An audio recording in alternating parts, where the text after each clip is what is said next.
बघा, खरं सांगू तर आजची जेनझी पिढी ही नुसती फोनमध्ये बुडालेली असते. एआय मुळे जरी पोरं इनोव्हेटिव्ह होत असली तरी त्यांचं स्वतःच्या आईसोबतचं भावनिक नातं आजही तसंच टिकून आहे का? याचीच गोष्ट सांगितली आहे क्षितिज पटवर्धन दिग्दर्शित उत्तर या चित्रपटात. एक प्रेमळ स्वभावाची सोज्वळ आई आणि एक फ्रस्ट्रेट असलेला फटकळ मुलगा यांची सुंदर इमोशनल राईड आहे. चला तर मग जाणून घेऊया एआय वर्सेस आईचा सामना असलेला उत्तर चित्रपट नेमका कसा आहे आणि तो का बघावा. नमस्कार, कलाकृती मीडियामध्ये तुमचं स्वागत आहे. प्रत्येकाची आई वेगळी असते. कोणाची रागराग करणारी असते, कोणाची आई शांतभोळी असते, तर कोणाची आई एंटरटेनिंग मस्करी करणाऱ्या स्वभावाची. उत्तर मधला नन्या म्हणजेच निनाद म्हणजेच अभिनय बिर्डेची आई सुद्धा अशीच आहे. आपला मुलगा किती चिडचिड करत असला, आईकडे लक्ष देत नसला तरी ती त्याच्यावर अफाट प्रेम करते. त्याला दैनंदिन आयुष्यातल्या 4 गोष्टी शिकवते. ती आई आहे उमा. ही भूमिका साकारली आहे रेणुका शहाणे यांनी. नन्याचे वडील काही वर्षांपूर्वी वारलेले असतात, म्हणून आता एक आईच त्याच्याकडे उरलेली असते. बरं, आई उमा ही एक रेडिओ निवेदिका असते आणि नन्या इंजिनिअरिंग करणारा एआयच्या काळातला मुलगा. वेगवेगळ्या प्रोजेक्टची भानगड त्याच्या मागेच लागलेली असते, त्यामुळे सतत त्यातच तो गुंतलेला असतो. कधी हसत नाही, कधी नीट उत्तर देत नाही, पण साधी भोळी कॉमेडी स्वभावाची आई नेहमीच त्याच्यासोबत प्रेमाने वागत असते. पण तरीही तिच्या आत तिने कोंडून ठेवलेलं वादळ सर्वांना माहित नसतं, अगदी नन्यालाही. नन्यासोबत कॉलेजमध्ये त्याची एकुलती एक मैत्रीण असते, क्षिप्रा. मैत्रीण कसली, गर्लफ्रेंडच म्हणा, पण तो कधीही तिच्यासोबत गर्लफ्रेंड सारखा वागत नसतो, त्यामुळे तिचा एक गोंधळ उडालेलाच असतो. बरं, ज्या आईमुळे नन्या सतत फ्रस्ट्रेट असतो त्याच आईमुळे त्याला कॉलेजच्या प्रोजेक्टसाठी एक भन्नाट आयडिया सुचते. यासाठी आईची मदत घेतो. आई सुद्धा हवी ती मदत त्याला करते. पण याच दरम्यान एक अशी गोष्ट आईच्या आयुष्यात येते ज्यामुळे सगळंच बदलतं आणि इथे चित्रपट सुद्धा वेगळं वळण घेतो. पुढे काय घडतं यासाठी तुम्ही हा चित्रपट थिएटरमध्ये जाऊनच बघा.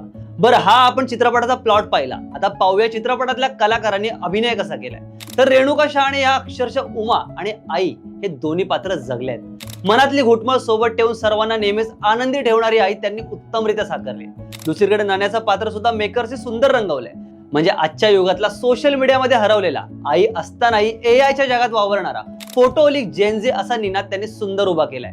अभिनय बेर्डेने सुद्धा एक गोंधळलेला मुलगा म्हणून हा रोल सुंदररित्या निभावलेला आहे. फक्त इमोशनल सीन्सवर आपल्या अभिनयात त्याला अजून आपली पकड बनवावी लागेल. उदाहरणार्थ रडताना. ऋता दुर्गुळे ॲज युजल उत्तम अभिनेत्री, आणि हे वर्ष ऋताचंच आहे असं म्हटलं तरी वावगं ठरणार नाही. आधी आरपार आणि आता उत्तर, दोघांमधून ती एक तोडीशी कलाकार आहे हे तिने दाखवून दिले. निर्मिती सावंत यांची मावशी ही लेस टाइम असलेली व्यक्तिरेखा सुंदर आहे. सुरुवातीची 15 मिनिटं कॅरेक्टर बिल्डिंग केलंय. यानंतर मूवीने चांगला पेस पकडलाय आणि तोच पेस शेवटपर्यंत ठेवलाय. पहिला हाफ तुम्हाला खऱ्या आईचं भावनिक विश्व दाखवतो, तर दुसरा हाफ तुम्हाला एआय वाल्या आईचं भावनिक विश्व दाखवतो. विशेष म्हणजे या 2 पिढ्यांचे 2 काळ सुद्धा दाखवलेत. म्हणजे एकेकाळी पत्राद्वारे आपला संवाद व्हायचा आणि आता त्याची जागा सोशल मीडिया ऍप्स मधल्या मेसेजेसने घेतली. यामध्ये एक डायलॉग सुद्धा आहे की आया जगातल्या बेस्ट डायलॉग रायटर असतात, आणि हे तसंही खरंही आहे. हा चित्रपट असा आहे की तुम्ही प्रत्येक डायलॉग आणि मुवमेंटशी कनेक्ट होऊन जाता. बरं, आता विषय संवादाचा आहे, तर संवाद सुंदर आहेत, इमोशनल आहेत. भावनेच्या भरात वाहून गेलेले अतिशयोक्ती असे डायलॉग उत्तरमध्ये नाहीयेत. म्युझिक एकदम परफेक्ट, गाणी उत्तम. असेन मी आणि हो आई ही दोन्ही गाणी तुम्हाला वेगळ्या विश्वात घेऊन जातात. विशेष म्हणजे इमोशनल सीन्सच्या वेळी बॅकग्राऊंड म्युझिक खूप जबरदस्त खेळून ठेवलंय. स्क्रीन प्ले सुद्धा तुम्हाला खेळत ठेवतो, कोणत्याही क्षणाला बोर करत नाही. त्या चित्रपटातला अखेरचा पूर्ण पार्ट हा इंजिनिअरिंग करणाऱ्या मुलांना समर्पित आहे असं वाटतं. पण तरी काही प्रेक्षकांना एआय, टेक्नॉलॉजी, रोबोटिक्स या गोष्टी थेट कळणार नाहीत. त्यासाठी या गोष्टी थोड्या सुटसुटीत करून सांगायला हव्या होत्या. या गोष्टीचा अभाव इथे जाणवतो. आता आपण येऊया चित्रपटाचा रायटर, डिरेक्टर आणि लिरिसिस्ट क्षितिज पटवर्धनकडे. महत्वाचं म्हणजे क्षितिज पहिल्यांदाच दिग्दर्शनात उतरलाय आणि पहिल्याच बॉलवर त्याने सिक्सर मारलाय. आपल्या उत्कृष्ट रायटिंग स्किल्स प्रमाणेच डिरेक्शन मध्ये उत्तम काम क्षितिजने केलंय. आईच्या जगण्यातलं सौंदर्य त्याने उत्तरमध्ये खुलवलंय. एकंदरीत काय तर या कपल्सच्या लव्ह स्टोरीच्या काळात आई आणि मुलाची युनिक लव्ह स्टोरी आपण सर्वांनी पाहिली पाहिजे. आपण नेहमी म्हणतो आईला सगळं कळतं, पण आईला नेमकं काय काय कळतं याचं उत्तर शोधायला तुम्हाला थिएटरला जाऊन हा चित्रपट पाहिलाच पाहिजे. कलाकृती मीडिया उत्तरला देत आहे 5 पैकी 4 स्टार्स. चित्रपटांचे असेच रिव्ह्यू पाहण्यासाठी कलाकृती मीडियाला नक्की सबस्क्राईब करा.